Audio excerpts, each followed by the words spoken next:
लोकसभा चुनाव का जो शुरुआत है वो हो चुका है। आपको बता दें कि 19 अप्रैल को जो मतदान था वो हुआ था उधमपुर और कठुआ वाली जो लोकसभा सीट थी उसके लिए, और अब 26 अप्रैल को जम्मू और रियासी की जो लोकसभा सीट है उसके लिए मतदान होगा।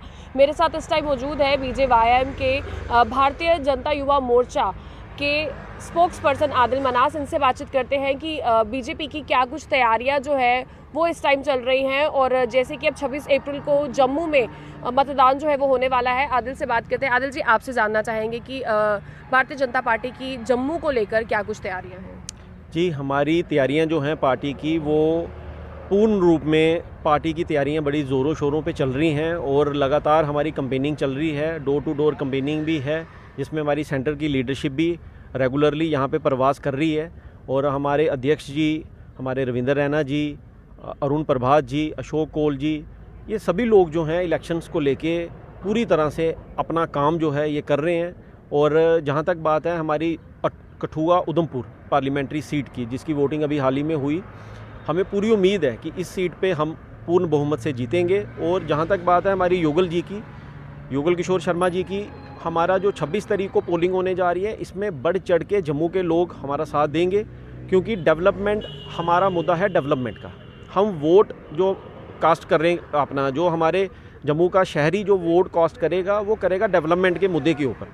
तो इसलिए हमें पूरी उम्मीद है कि हमें वोट मिलेगा और पूर्ण बहुमत से हम जीतेंगे। पिछली बार से अधिक मार्जिन से हम सामने आएंगे जीत के। कठुआ वाली सीट की बात करें, कठुआ और उधमपुर, वहाँ पर कांग्रेस जो है क्लेम करी है कि वहाँ पे ऑलरेडी हमारी जीत जो है वो हो चुकी है, क्या कहेंगे? नहीं, ऐसा कुछ नहीं है। देखें, ये तो जनता का फैसला है, और डॉक्टर जतिंदर सिंह साहब ने जितनी डेवलपमेंट करवाई है, और डेवलपमेंट का एक एरा जो डॉक्टर जतिंदर सिंह साहब के पिछले 10 सालों में हमें देखने को यहाँ पे मिला है सभी को, तो हमें नहीं लगता कि किसी भी तरह से यहाँ पे विपक्ष जो है वो हमें डेवलपमेंट के ऊपर हमारा कोई सवालिया निशान खड़ा कर सकती है। और लोगों की जहाँ तक बात है, लोगों ने बढ़ चढ़ के बीजेपी का साथ दिया है, क्योंकि वोटिंग की जहाँ तक बात है, हमें जो वोट कास्ट हुआ है, पोलिंग परसेंटेज जो मिली इस बार, वो पोलिंग परसेंटेज अपने आप में एक रिमार्केबल है। तो हमें तो जीत की जहाँ तक बात है तो हमें लगता है कि जीत हमारी निश्चित है। कश्मीर की बात करें तो कश्मीर पे काफ़ी ज़्यादा फोकस जो है भारतीय जनता पार्टी का था। यही जो था क्लेम किया जा रहा था कि इस बार कश्मीर में भी कमल का फूल जो है वो खिलेगा, लेकिन कश्मीर की तीनों सीट्स जो है आपकी पार्टी ने छोड़ दी है। देखिए, ये तो हाईकमान का फैसला है, और हाईकमान ने अगर ये फैसला लिया तो इसके पीछे गहरा मंथन करके और पूरी तरह से मतलब एनालिसिस करके तो ये फैसला लिया गया। हम इसको फैसले को अप्रिशिएट भी करेंगे, और पूर्ण तरीके से हम इसका साथ भी देंगे। और हम ये चाहेंगे कि जिसको भी हम समर्थन करेंगे, भारतीय जनता पार्टी जिसको समर्थन करेगी वो जीत के सामने आएगा। 400 पार का जो नारा है वो दिया जा रहा है, और बहुत सी पार्टियां जो अपोजिशन पार्टी वो ये क्लेम कर रही है कि ये महज जो है एक स्लोगन ही है, ऐसा जो रियलिटी है वो नहीं होने वाली है। आप क्या कहेंगे? देखें, इसमें मोदी जी का जो कार्यशैली है उनकी, जिस तरह से वो 18 घंटे 20 घंटे वो काम करते हैं, हम लोग ये जो स्लोगन हमारा है ये है उनके काम की बदौलत। और इस बात पूरी हमें उम्मीद है कि हम 400 पार जाएंगे, इंडिया में, भारत में हम सरकार अपनी बनाएंगे और 400 पार के साथ बनाएंगे। तो वहाँ से आप लोगों ने वो वाली सीट जो है राजौरी अनंतनाग वाली वो छोड़ दी है, और वहाँ पर कोई कैंडिडेट जो है बीजेपी ने अनाउंस नहीं किया, जबकि वहाँ से काफ़ी ज़्यादा फ़ायदा जो है बीजेपी को मिल सकता था, क्योंकि हाल ही में एसटी स्टेटस जो है वो पहाड़ियों को दिया गया है। जी बिल्कुल, पहाड़ी स्टेटस इसमें हमने दिया, और पहाड़ी स्टेटस मिलने के बाद जो लोगों में, हमारे एसटी समाज में, जो पहाड़ी कबीला के लोगों में जो खुशी की एक लहर है वो भी हमें देखने को मिली, मीडिया के माध्यम से भी मिली।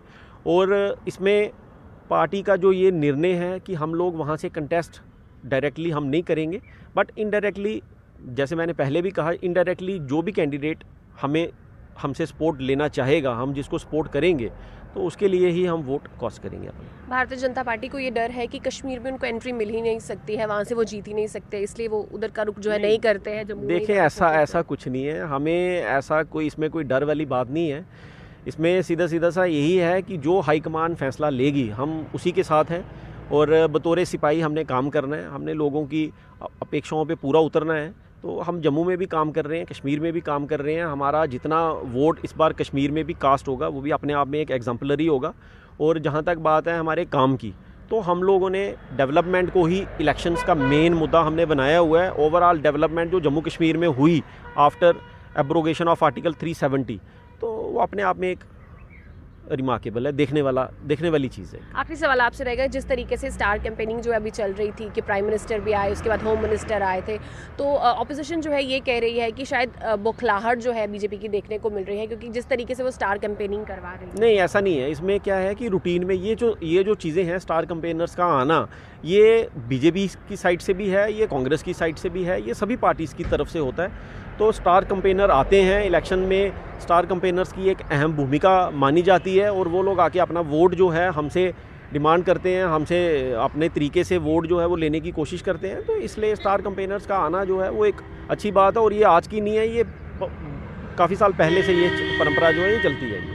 चलिए, बहुत बहुत धन्यवाद हमसे बातचीत करने के लिए। ये थे हमारे साथ आदिल मनाज, जो कि भारतीय जनता युवा मोर्चा के स्पोक्स पर्सन है, जिनसे हमने बातचीत की कि भाजपा की जो है जम्मू कश्मीर को लेकर क्या कुछ तैयारियां चल रही है लोकसभा चुनाव को लेकर। आपकी क्या राय है कमेंट सेक्शन में कमेंट करके जरूर बताइएगा। एंजेलिना स्टीफन, प्रभात साक्षी के लिए जम्मू से। अगर आप भी लेना चाहते हैं देश दुनिया की तमाम जानकारी तो आज ही सब्सक्राइब करें हमारे चैनल को। साथ ही नीचे दिए बेल आइकन को जरूर दबाएं ताकि हर अपडेट आप तक पहुंच सके।